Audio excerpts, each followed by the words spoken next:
that morning, I was working out at the local health club, and I saw the images on the TV, I guess when the first plane hit, and I knew immediately to get back to my apartment. And I called the desk. I think Lipak was on it. He was the photo editor.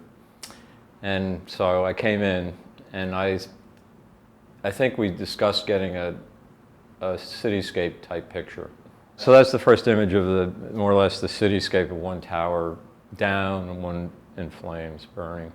I guess I entered what was probably Church Street, or what was left of it, and almost immediately I saw a group of firemen setting up a flag on a pole. At this point, it was probably an hour or two after the second tower had collapsed. One of the things I thought I would encounter when I got really close, basically ground zero, was that there'd be mayhem and victims and people injured, and that was just not the case. There was complete devastation, but it was completely quiet. You really go on automatic. You try to get the pictures. You don't, I mean, that's often the way it is in general, especially if you're doing a spot news. You focus, and and it's almost like the camera's a kind of shield, where you're just like part of the camera in a way. If you let your emotions get into it, you're not going to get the picture. That's how it works.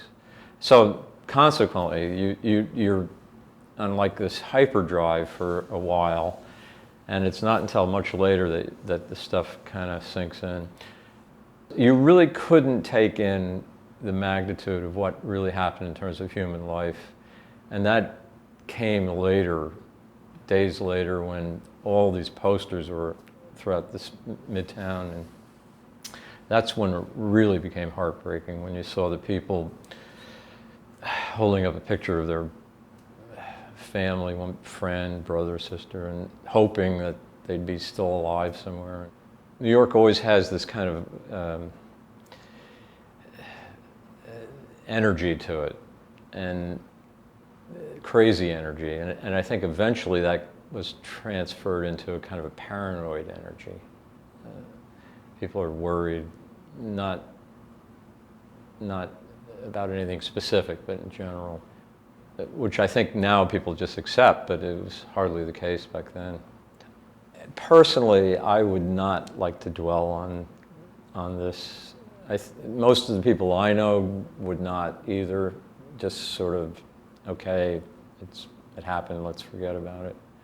Or something like that. I mean, I just feel, maybe I don't want to relive this too much, and all the anniversary stuff brings it back.